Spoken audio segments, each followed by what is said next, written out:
Hey foodies, and welcome back to Cooking with Kiana. Today I'm going to be showing you guys how to make this warm, hearty, and delicious shepherd's pie. If you guys are interested in this recipe, keep on watching. Don't forget to like, comment, and subscribe. Make sure you guys hit that notification bell. That way you can become a part of the foodie family and you don't miss new recipes. So let me go ahead and introduce these ingredients so we can get started. So for this recipe, you're going to need 2 pounds of russet potatoes. I just have mine soaking in cold water so they do not turn brown. A half a cup of heavy cream, 2.5 sticks of butter, 4 tablespoons of cream cheese, 1 egg yolk. Then I have some seasonings, and this is for the mashed potatoes. I'm going to be using 1 teaspoon of garlic powder, 1 teaspoon of complete seasoning, 1.5 teaspoon of salt, 1 teaspoon of black pepper, and 1 tablespoon of chives. 1 cup of Parmesan cheese, a half a pound of ground lamb. Now in traditional shepherd's pie, you would use all ground lamb. However, ground lamb has a really strong taste, so I would suggest using half and half.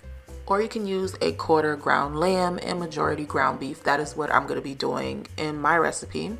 So as you can see, I'm going to be using a pound of ground beef, 1 cup of frozen carrots and peas, and 1 can of sweet corn. I'm also going to be adding a half a cup of beef broth, a half a cup of red cooking wine, as well as 1/4 of a cup of Worcestershire sauce. And that's going to give it a nice savory taste. And of course, we're going to need 1 large onion, diced. We all know meat, onions just go so well together.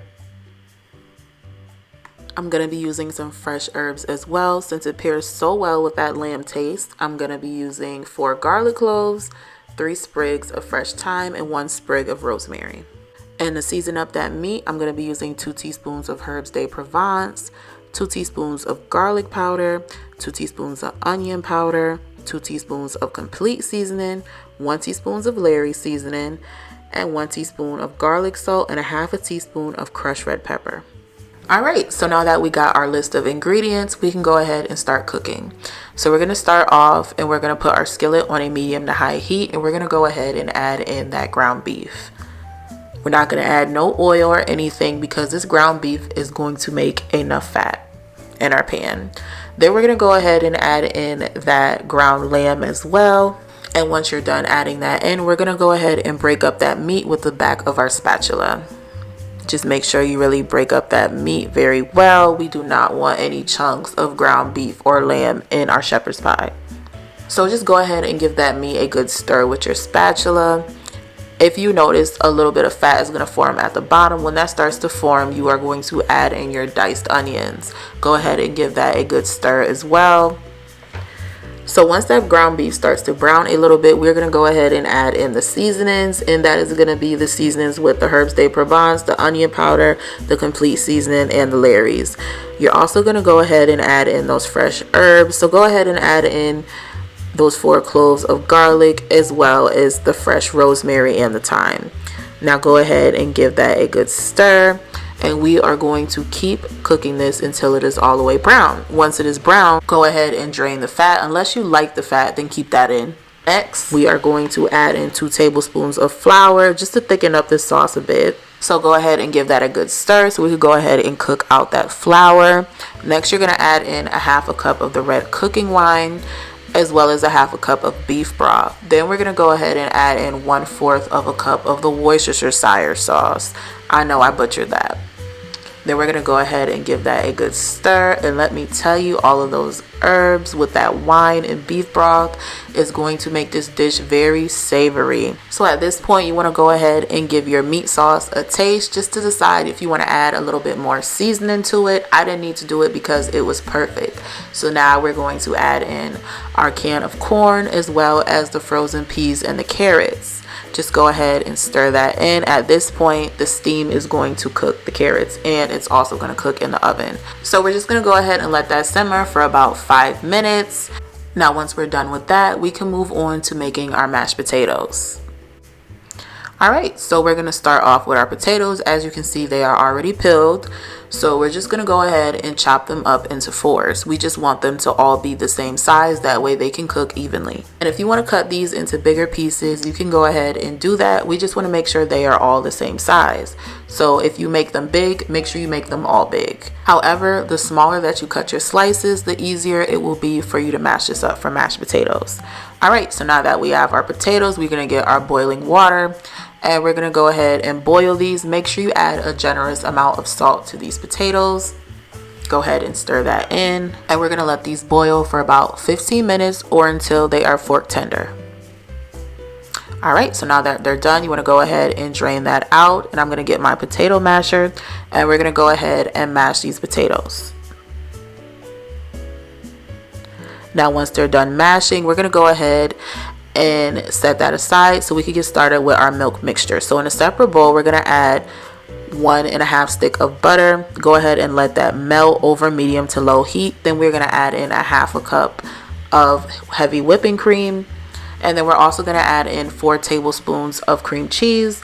Now go ahead and give that a good stir until that is a nice smooth consistency and there is no lumps in there. Now once you're done stirring that mixture all together, we're going to go ahead and transfer this into our mashed potatoes, making sure we add this in gradually. That way we can control how much milk we add to this. And we are using hot milk because if you use cold milk, your mashed potatoes are going to be gluey and runny. If you do it like this, they're going to be light and fluffy.